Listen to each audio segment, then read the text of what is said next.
किसी ने क्या खूब कहा है कि जंगल में जो सीधे पेड़ होते हैं वह सबसे पहले काटे जाते हैं और जो टेढ़े मेढ़े होते हैं वह सदियों तक जंगल में खड़े रहते हैं। एक बच्चा अपने पिता के साथ एक जंगल में घूमने के लिए जाता है। वो दूर से देखता है कि एक शेर हिरण का शिकार कर रहा था। उसे बच्चे के मन में एक करुणा का भाव उदय होता है। वह अपने पिता से कहता है कि पिताजी, यह हिरण तो कमजोर है और वो शेर उसको खा रहा है। हमें उसे हिरण को बचाना चाहिए। यह सुनकर पिता कहते हैं, लेकिन वो शेर भी तो भूख है। अगर तुम हिरण को बचाओगे तो तुम शेर के लिए बुरे बन जाओगे। तो इस परिस्थिति में तुम क्या कर सकते हो?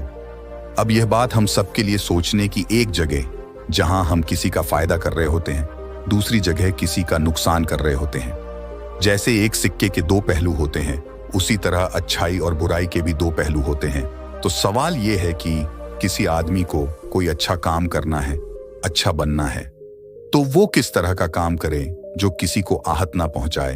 तो आज की जो कहानी मैं आपको सुनने वाला हूं, उसमें आपको कर्मों का पूरा ज्ञान मिलेगा कि असल में कर्म क्या है और कर्म अच्छे कर्म क्या होते हैं। इससे पहले कि आप इस कहानी में खो जाएं, इस चैनल को सब्सक्राइब जरूर कर लें। तो चलिए शुरू करते हैं। बात उस समय की है जब गुरुकुल में शिक्षाएं हुआ करती थी। मतलब गुरुकुल में बच्चे सीखने के लिए जाते थे, वहीं पर रहते थे, वहीं पर प्रकृति का आनंद लेते थे और वहीं पर अपनी शिक्षाएं ग्रहण करते थे। ऐसे बेरों गांव का मोहन नाम का युवक गुरुकुल में पढ़ाई करने के लिए जाता है। उसके माता पिता उसे बचपन में ही उसे गुरुकुल में भेज देते हैं। गुरुकुल में जाने के बाद बहुत सालों तक वह अपने सहपाठियों के साथ बहुत अच्छी शिक्षाएं ग्रहण करता है। उसे वहां पर जीवन के सिद्धांत सिखाए जाते हैं। उनमें से एक सिद्धांत ये सिखाया जाता है कि हमेशा भलाई का काम करो, अच्छा कम करो, सबकी मदद करो। यह ज्ञान मोहन के दिमाग में बहुत गहरे से बैठ गया था। इसलिए जब वह वापस गुरुकुल से शिक्षा ग्रहण करके आया तो वह अपने गांव में सबकी मदद करता था, हर किसी का काम करता था। कोई भी युवक उससे कोई काम करने के लिए कहता तो वो माना नहीं करता था। लेकिन जैसे जैसे समय बीतता गया, एक दिन उसने अपने कानों से छुपकर सुना कि गांव के कुछ युवक उसका मजाक बना रहे हैं। वह सब कह रहे हैं कि वह तो फायदा उठाने के लिए है, उसके तो मजे लो, उसका तो लाभ उठाओ। जितना हो सके वो किसी के काम को मना नहीं करते। वो दूसरों का काम करने के लिए अपना काम भी छोड़ देता है। बताओ कितना मूर्ख है। ये सुनने के बाद मोहन के कानों में खून उतर आया। निष्पक्ष भाव से सबकी मदद करता था, सच्चे दिल से करता था, लेकिन बदले में उसे क्या मिला? ये सुनकर उसका दिल सहम गया और उसने मन ही मन में निश्चय किया कि आज के बाद वो किसी की भी मदद नहीं करेगा। और अब मोहन गांव का ऐसे युवक बन चुका था जो किसी की मदद नहीं करता था। चाहे कोई कितनी भी परेशानी में क्यों ना हो, मोहन को कोई फर्क नहीं पड़ता था। मोहन का ये बदलाव देखकर सब गांव वाले आश्चर्यचकित हो गया। कल तक जो दया का सागर था, इतना दयालु था, कुछ ही समय में इतना निर्दय बन गया। यह देखकर मोहन माता पिता को भी उसकी बहुत चिंता हुई। उन्होंने अपने बेटे से पूछा कि बेटा, ऐसी क्या बात हो गई है, तुम इतना क्यों बदल गए हो? तो मोहन ने कहा, इस जमाने में किसी की भलाई करके कुछ हासिल नहीं होता। ये बात मैं महसूस कर चुका हूँ। मैंने जीवन में जितने भी गुरुकुल से शिक्षाएं ग्रहण की, वो सारी शिक्षाएं बेकार चले गए हो, व्यर्थ हो गई। क्योंकि यह संसार किसी का नहीं है। यहाँ सच्चे दिल से कोई किसी की मदद दे, उसको बेवकूफ समझा जाता है। और यह कहते कहते मोहन वहीं पर रोने लगा और इसके बाद मोहन बहुत परेशान रहने लगा। उसके माता पिता पहले वाला मोहन चाहते थे, वही मोहन चाहते थे जो सब लोगों की मदद करता था। लेकिन उनका बेटा कहीं दूर निकल चुका था। दिन पे दिन हालत और भी गंभीर होती गई। एक दिन उनके माता पिता को पता चला कि पड़ोस के गांव में एक बौद्ध भिक्षु आया हुआ है और वो मानव मस्तिष्क के बारे बहुत सारी बातें बता सकता है। इसीलिए मोहन के माता पिता मोहन को लेकर उसे बहुत भिक्षु के पास पहुंचते हैं। जब वह उसे गांव में घुसते हैं तो एक औरत एक बौद्ध भिक्षु को बहुत जला कटा सुना रही थी। वो कह रही थी कि उनको शर्म नहीं आती, भीख मांगने के लिए आ जाते हैं, दरवाजे पर आकर खड़े हो जाते हैं और पता नहीं ऐसी क्या क्या बात है।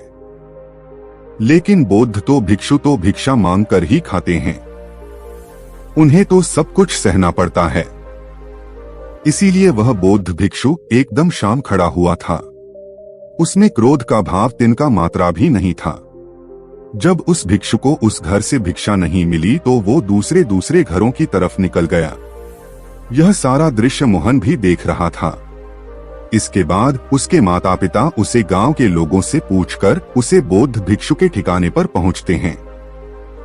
वहां पर पहुंचकर वो देखते हैं कि यह वही भिक्षु था जो गांव से भिक्षा मांगकर वापस लौट आया था, जो गांव में भिक्षा मांग रहा था और जिसे वह औरत जली कटी सुना रही थी। उसे देखने के बाद मोहन और उसके माता पिता ने उसे प्रणाम किया और वो वहीं पर बैठ गए। उसके बाद मोहन के माता पिता ने सारी परिस्थिति उसे बयान कर दी। उन्होंने अपने बेटे का जिक्र करते हुए बताया कि यह हमारा बेटा पहले बहुत दयालु हुआ करता था, सबकी मदद करता था, लेकिन अचानक पता नहीं ऐसा क्या हुआ कि अब यह किसी की मदद नहीं करता। उसके सामने आदमी मर भी रहा होता है, तब भी यह बिल्कुल उसे पानी भी नहीं पिलाता। ऐसा स्वभाव हो गया इसका। हम कुछ समझ नहीं पा रहे कि यह बदलाव अचानक से हुआ कैसे। इससे पहले कि वो बौद्ध भिक्षु को जवाब देता, वो औरत जो गांव में उस भिक्षु को जली कटी सुना रही थी, वह अपने बेटे को लेकर वहीं पर पहुंच गई और हाथ जोड़कर उससे प्रार्थना करने लगी कि मेरा बेटा बहुत बीमार है। अचानक से उसे बुखार आया और गांव के लोगों ने बताया कि आप इसकी मदद कर सकते हैं, कृपया करके मेरे बेटे को ठीक कर दीजिए। यह सुनकर वह बौद्ध भिक्षु तुरंत उस बालक का उपचार करने लग जाता है और कुछ ही देर बाद औषधियां देने के बाद वो बच्चा बिल्कुल स्वस्थ हो जाता है। यह सब देखकर वह औरत उसे कुछ दान देकर प्रणाम करके वापस लौट जाती है। यह सारा दृश्य मोहन भी देख रहा था। मोहन के मन में एक सवाल उठ रहा था और जब वह इसका कोई जवाब नहीं ढूंढ पाया तो उसने उस बौद्ध भिक्षु से पूछा, शायद आपने पहचाना नहीं, वो वही औरत थी जो आपको जली कटी सुना रही थी, जो गांव में आपको भिक्षा देने से मना कर रही थी। शायद आपने उसे पहचाना नहीं तो आप उसकी मदद नहीं करते। यह सुनकर वह बौद्ध भिक्षु मुस्कुराने लगता है। उसके बाद वो बौद्ध भिक्षु मोहन को बताता है कि दूसरों की अच्छाई करने से कुछ अवस्थाओं में दुख मिलता है, लेकिन अगर तुम कर्मों का सिद्धांत समझ लेते हो तो अच्छाई और बुराई, इसके सारे भेद तुम्हारे सामने स्पष्ट हो जाएंगे। मैं भली भांति जानता था कि वो वही औरत है, लेकिन मैंने बिना कोई बुरा भाव रखे हुए वही किया जो मेरा कर्तव्य था। जब आप किसी की भलाई या किसी की अच्छाई बिना किसी लालच के करते हो, बिना किसी बदले के करते हो, वही अच्छाई होती है। लेकिन अक्सर हम लोग जब किसी की मदद करते हैं तो हमारे मन में यही भावना बन जाती है कि बदले में वह इंसान भी मेरी मदद करे, लेकिन जरूरत पड़ने पर जब वह हमारी सहायता नहीं करता तो हमें दुख होता है। इसीलिए किसी भी इंसान के साथ बिना कुछ पाने के भाव से उसका भला करो, और उतना ही भला करो जितना तुम्हारा सामर्थ्य हो, मतलब तुम्हारी आर्थिक और शारीरिक क्षमता के हिसाब से, ताकि कल को अगर वह इंसान तुम्हारे साथ बुरा व्यवहार भी करे तो तुम्हें उसका खेद ना हो, उसका पश्चाताप ना। मैंने तो इसके लिए इतना कुछ कर दिया और यह मेरे साथ अब ऐसा व्यवहार कर रहा है। इसीलिए किसी का उतना ही भला करो जिससे तुम आहट ना हो। दूसरी बात, किसी दूसरे परिवार के झगड़ा के बीच में तुम कभी मत पड़ना।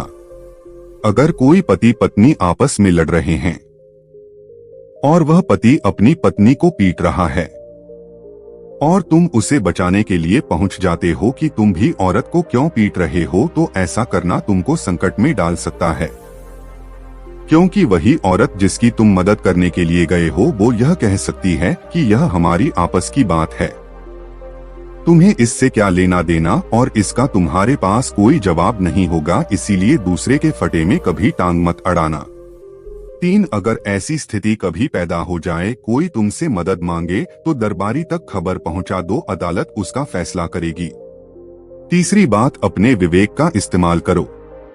अपनी आंखें खोलकर देखो कि किसे वास्तविक रूप से मदद की जरूरत है और कौन ढूंढ कर रहा है, क्योंकि अक्सर लोग दया का पत्र होने का दिखावा करके आपको बेवकूफ बनाकर आपसे मदद ले लेते हैं। जैसे कि आज के युग में हम बहुत सारी जगहों पर देखते ही, बस अड्डों पर, रेलवे स्टेशन पर कि बहुत सारे छोटे बच्चे भीख मांगते रहते हैं। अब उसमें दो स्थितियां पैदा होती है। अगर आप उनको भीख देते हो तो आप भीख मांगने को बढ़ावा देते हो, और अगर भीख नहीं देते हो तो वह बच्चा शायद आज खाना भी ना खा पाए। इसीलिए ऐसी स्थिति में आपको अपने विवेक का इस्तेमाल करना चाहिए। आप उसको पैसे देने की बजाय खाना खिला सकते हो या कुछ किताबें दिला सकते हो। इसीलिए सही तरीके से मदद करने के लिए विवेक का होना बहुत जरूरी है, वरना तो आपके धन का दुरुपयोग ही होगा। और एक बात जो समझने की है कि किसी की भलाई करनी है तो उनकी भलाई करो, क्योंकि अगर तुम खुद जीवंत हो गए, अगर तुम खुद बदल गए तो पूरा जमाना अपने आप ही बदल जाएगा। इसीलिए कहीं आपने अपने मन में ये भ्रम तो नहीं बना लिया कि मैं तो अच्छा इंसान हूँ और मैं दूसरों की मदद करता हूँ, तो वह तुम्हारा अहंकार का रूप है। इंसान कभी पूर्ण नहीं होता, और जो अपने आप को पूर्ण समझ रहा है वह धोखे में है। इसीलिए दूसरों को बदलने की बजाय खुद को बदलने पर ध्यान दें, और इसके लिए आपको भीड़ में भी अकेला रहना सीखना होगा। आप सबके साथ हैं, सब में उपस्थित हैं, लेकिन अंदर से आप एकांत हैं, अंदर से आप शांत हैं, अंदर से आप मौन है। जब आप अपने एकांत को देख लेते हैं तो आपकी अंतरत यात्रा चालू हो जाती है। अपने अंदर के एकांत आनंद उठाने के लिए आपको ध्यान में उतरना होगा। आपको रोजमर्रा की जिंदगी में ध्यान कोई हिस्सा बनाना होगा, ध्यान को वक्त देना होगा। उसके बाद आप पाएंगे कि आपके अंदर के एकांत के समान आनंद इस दुनिया के किसी भोग में नहीं है, किसी वस्तु में नहीं है, किसी वासना में नहीं है। नदी के किनारे पड़ा हुआ छोटा सा पत्थर भी उसे नदी के भाव से कट कट कर बहुत मुलायम हो जाता है। उसमें कोई दरार, कोई कोना नहीं बचत। उसी तरह ध्यान के निरंतर भाव में बहाने से उसी तरह निर्मल हो जाता है, जिसके बाद हम किसी भी चीज को महसूस कर सकते हैं, जिसके बाद हम वर्तमान का मतलब समझते हैं, जिसके बाद हमारे अंदर करुणा का उदय होता है। वो करुणा जो किसी विषय वस्तु से नहीं जुड़ी हुई। इसीलिए दोस्तों, आज से ही अपनी अंतर यात्रा चालू कर दें, अपने जीवन के आनंद को पहचानें, क्योंकि इंसान की जिंदगी बहुत छोटी है। पता नहीं कब आखिरी सांस आ जाए, तो जीवन के जो पाल बचे हैं उन्हें उसे परमानंद में बिताओ। तो दोस्तों, कैसी लगी कहानी आपको कमेंट सेक्शन में जरूर बताना।